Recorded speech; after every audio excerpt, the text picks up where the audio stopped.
I'm MacKenzie Hopkinson. Today we'll be looking at the aviation community, specifically how technology has either aided or hindered it.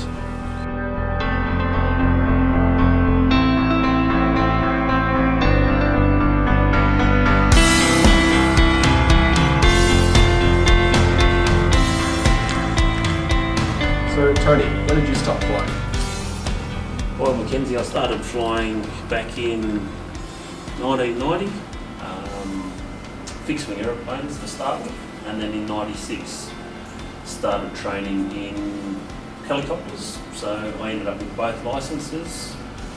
I mean, what young man doesn't want to learn how to fly an aeroplane? It was great fun and I really enjoyed it. And you fly both now? I fly helicopters predominantly. I'm not currently current in fixed wing aeroplanes. We have to do a biannual flight review every 2 years just to remain current and safe.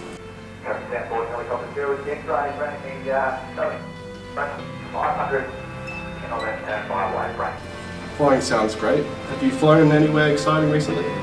So yes, we've recently flown on a helicopter safari. We did a circumnavigation around Queensland. We flew out to Birdsville, up to the Gulf of Carpentaria, right up to the tip of Australia, and then all the way down the east coast. It took 9 days. We covered over 6,000 nautical miles. We stopped for fuel 22 times. We used about 14,000 litres of our gas, and we saw absolutely amazing parts of Queensland.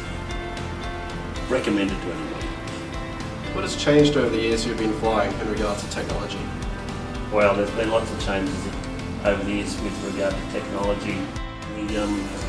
So we started off having to have a flight bag full of all our maps, all our airport locations, all the notice to airmen. Now we can actually carry all of that in what's called an electronic flight bag or our iPad or our smartphone. So for weight, especially in helicopters, as you'll hopefully see later, we can cut down our weight in the machine, and all our information is at our fingertips.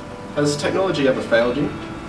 Yes, I've had some technology failures in the past, but we keep a hard copy just in case we have an electronic failure. Okay. Have drones ever affected your flying habits? I have had a drone fly underneath me at about 150, 200 foot separation. Drones can legally fly to 400 feet. We can legally fly down as low as 500 feet, so technically there's a 100-foot gap between the two of us. However, some drone operators might fly a little higher than they're allowed to. Some helicopter operators might fly a little lower if they're coming into land, so there could be potentially a conflict in that regard. What do you think the future holds for technology in aviation? Well, that's probably an unlimited question. The future of aviation and technology blend together so well. The advancement nowadays, most new aircraft are built with what's called a glass cockpit. So the actual instruments are now effectively a little LED screen. So again, cutting down weight and probably a little more accurate than some of the old analogue gauges, which I can show you a few in the cabinet over here. So I guess the future of aviation with the advancement of technology is unlimited.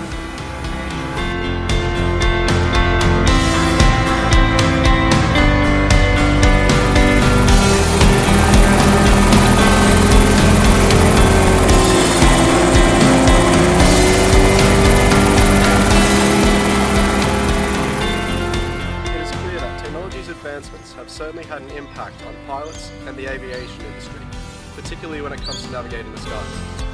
And despite the increased risks of recreational drones, this does not and will not stop Tony from continuing to pursue his passion for flying.